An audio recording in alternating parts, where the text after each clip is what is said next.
Good day, shaving cadre. Happy Tuesday. Welcome to Barber Dave's Barbershop at Home. Those of you that have been following me for the last week or so know that I did the shave soap Titans. And to be fair, I decided to do the other end of the spectrum, which is what we're calling the Titan Turds. Now, these are the worst four soaps performing-wise that I have in my den. Now, it doesn't necessarily mean that the scent's bad. The scents are great on some of them, but just the poorest performing soaps. I had mentioned this in my video yesterday, what four soaps we'll be doing today, and it's Eucris, or not today, but over the next 4 days. Eucris, Crabtree and Evelyn's Sandalwood, the new version, Penhaligon's English Fern, the vegetal version, and True Fit and Hill, their standard just general shaving soap. And so today we're going to start off with the biggie. We're going to start off with Eucris. Now, Eucris is very polarizing, in the same vein as veg and tobacco. Either you love it or you hate it. Eucris at one time was associated with James Bond because he did wear it before he moved to Flores. And so a lot of people say it smells like decaying bodies. It doesn't. It's a very floral, very old school British scent by Geo F Trumper. Now, the EDT is fantastic, but the soap comes in a black wooden bowl, Eucris. Now, this is foreboding because the black wooden bowl is basically similar to death. It is just terrible soap. I have been floating some water on it for a little while. Now, I also said to everybody that I would not be using a straight razor for these next 4 days. So basically, 4 shaves of non-straight edge or single edge, and I'm going to be using my new Gillette, King Gillette. It's the mildest razor I have, followed by, surprisingly, this shares a lot of notes with the Eucris, and that's the Avon Wild Country. Now, this neat little microphone, because some of you know that I was a DJ at one time, was given to me by KJ, and it's one of my most prized Avon bottles. I think it's really cool. I don't use it that often. And then, of course, the Eucris EDT. So, we will go ahead and get started. I will rinse the face, and also we'll be using the Svlog 620 bore because I need everything I can to dig the soap out of this thing. Very hard soap, but like I said, I don't know how this is going to end up because there's literally no slickness to this soap at all.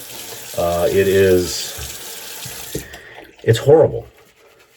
It becomes a foamy mess real quick. I mean, you can see it's just foam. It doesn't really build any sort of lather, and it dries out no matter how much water you use.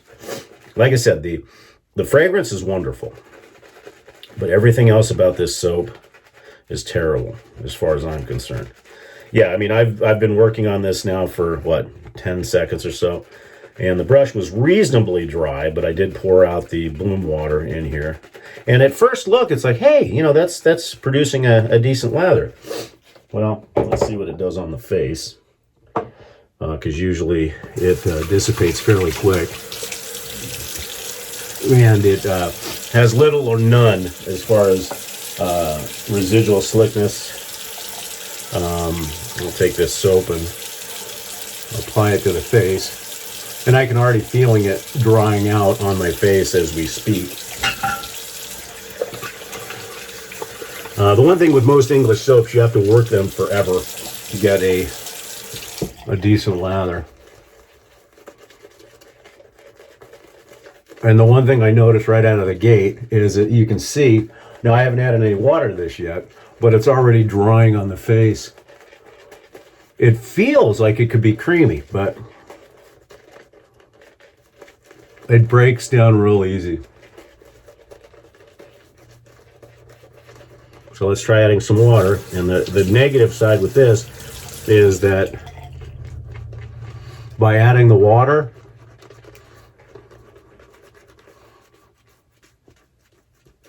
it never really gains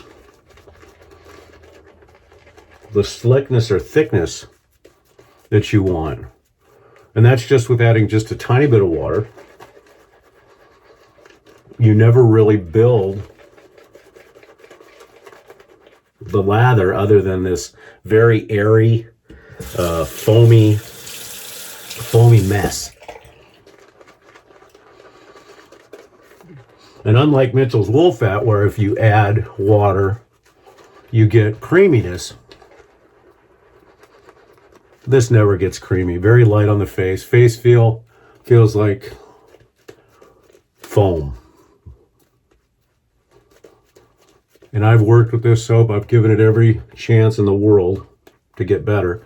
Because it looks like it would be building volume, but it's just sloughing off the brush. And that's about as thick of a lather as you're going to get. And if you see it, it's extremely thin. Well, this is going to be ugly. I've got an Astra SP2 blade in here, and I've got to do it quick because it will dry out.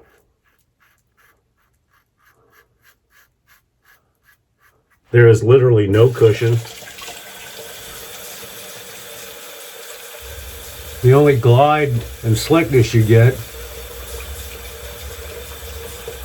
is because water is slick. Other than that, the soap's not doing anything. I mean, you could literally probably shave with water and you'd be in better shape because you can actually feel the blade dragging across your skin.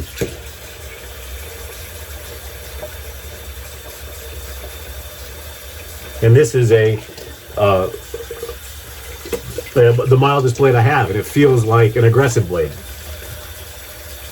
Yeah, hardly any residual slickness. And that was the best that the lather gets. So it even gets more fun. So we'll try this again. The only way I've seen this soap work even halfway decent is literally if you put it on as a complete paste. In other words, you just try with almost a completely dry brush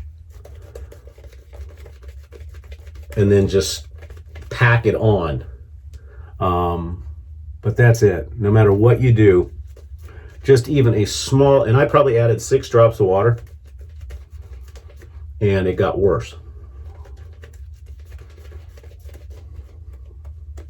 And as you can see how thin this is, and there's literally hardly any slickness to it.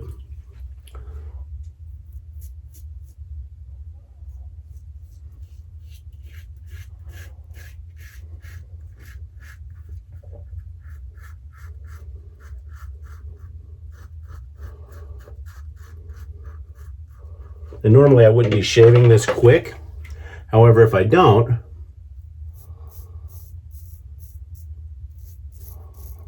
the soap will dry on my face.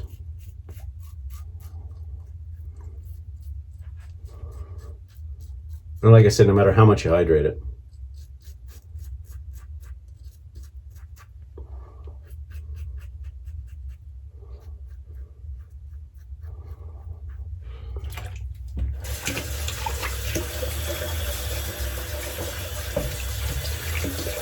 I mean, fortunately, the blade's doing a good job because the soap is terrible.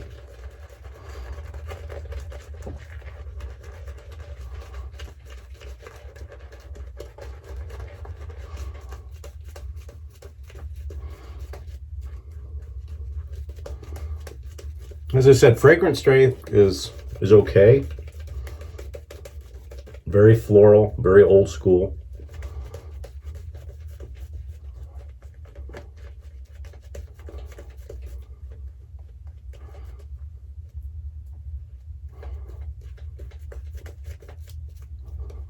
But as I said, you'd probably have just as much fun shaving with Dawn dishwashing liquid and probably get a better shave overall.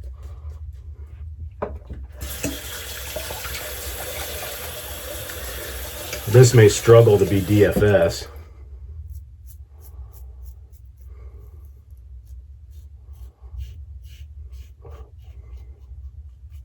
The amazing thing is by this point in the shave,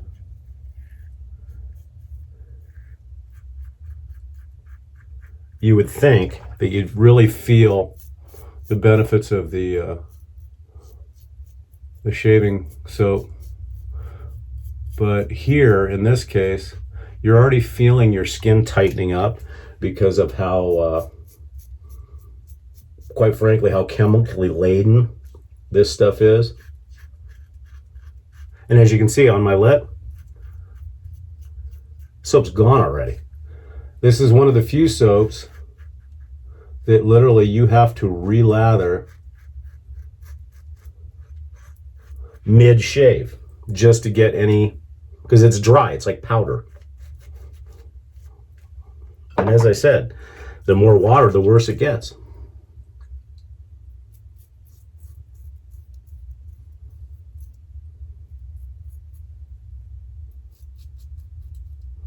Yeah, this shave feels like I used the Aristocrat or even my Weber. The Weber's mild, but not as mild as this. Okay, that's the shave.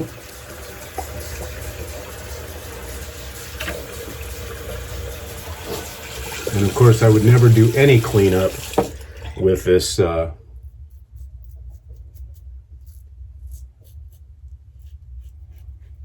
without having something, even though it doesn't do much.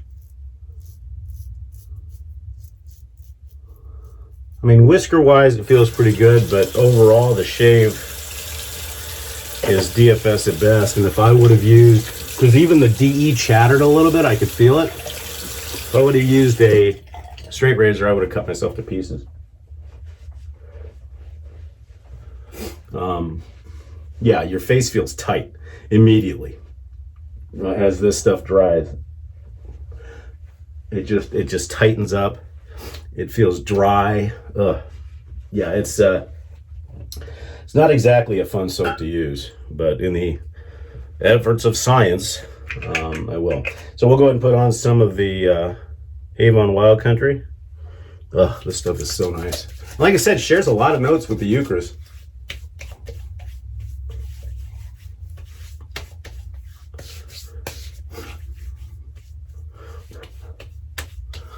Yeah, and even that, it's just sucks right in because you literally, this soap has robbed your skin of any amount of moisture that was in it. So far, now this is only with one soap in, the Eucris takes the early lead of being the worst of the worst. It's not, I don't think it's even going to be in contention of the best of the worst, but considering the pile of feces as far as shave soaps that I have sitting over here that are going to be tested, this may actually run neck and neck. Yeah, it's bad because tomorrow is going to be the Crabtree and Evelyn, which the only saving grace there is going to be the Sandalwood cologne. Okay, folks, that was it. The first of the Titan Turds is in the books. It was interesting at best. Also, just one last thing I wanted to address. As you all know, that we are extremely, Chris, Chad, and I are extremely transparent in everything we do. We try not to keep any secrets from anybody. We try not to do things behind the scenes without you guys knowing what's going on. So, some of you may question when you see a specific member's name that has a line drawn through it. Now, what that means is that member has either asked to be removed or has been banned from the site. Now, we do not take that lightly. We do a lot of investigation before something like that happens. And most recently, although I will not make any mention of any names, I was alerted, or we were alerted, I should say, to a member that during disagreements of various threads would get rather aggressive in discounting somebody else's opinion. and to the point where they were degrading education. They were saying they didn't know what they were talking about, and so forth and so on. In fact, I even personally had some interaction with this person where he made a derogatory statement about how I spend my money. So the good news about that is that if it would have happened like that to any of our other members, it would have been over. However, since it was me and I got pretty big shoulders, I allowed it to slide with a fairly stern warning. We researched all the threads because we do have access to threads from the day you started till they even deleted threads. And so we did some investigation and we did find a pattern. And that pattern was of bullying, aggressive debate, and so forth. And that's something, as you know, Chris, Chad, and I, we believe in self-policing. We do not believe in heavy moderation because we came from a place that was very heavily moderated. And I have to say, in all my years, that I cannot think of a classier bunch of guys than the members of the TSC. You guys have integrity, and the self-policing that you do is fantastic. However, that being said, Chris, Chad, and I still have to moderate to a certain extent. This is the first time in over 2 years that we've had a situation similar to this. And at the end of the day, that member decided that he wanted his account removed. Now, you'll notice we don't make that person go away. We don't. Because first of all, we don't believe in erasing somebody from the site. And on a secondary basis, it allows people to see why things happen, because patterns do exist. One thing that I will never allow, nor Chris or Chad will ever allow, is bullying. Healthy debate is fine. If you don't agree with somebody, that's fine, but you need to respect that person and their opinion. You know, the easiest thing you can say is, hey, for what it's worth, we can agree to disagree. But to continue an argumentative status is something that we will not allow, and quite frankly, we'll deal with it harshly, because one bad fly in the ointment can ruin an entire group of people. So I want to say thank you, first of all, to all the members for your integrity, for your classiness. As I said, I've never met a bunch of better, what I consider brothers. So we thank you for that. We thank you for continuing to support the TSC. But at the same time, we hated to do this because I wanted to give that member every possibility to realize the error of his ways and how he treated other members, including myself. And because I'm no different than you guys, other than the fact that we own the site. I'm still a member and I expect to be treated with respect and so forth. So I wanted to get ahead of that, be transparent, because there may be questions. I will not mention the member's name, but just so you know, it was not a decision that was made by us as far as banning somebody.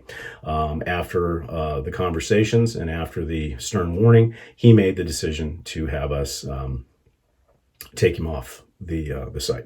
So anyhow, enough of that. So day one, done, in the books. Geo F Trumper Eucris, don't buy it. Use it as a shower soap, and even then, you may want to blow it up. I keep it around for the scent, and I'm just not getting rid of soaps. I'll keep trying other than that. So we hope everybody has a great week, and tomorrow, as I said, tomorrow will be Crabtree and Evelyn, their sandalwood soap. So everybody have a great day. Thanks.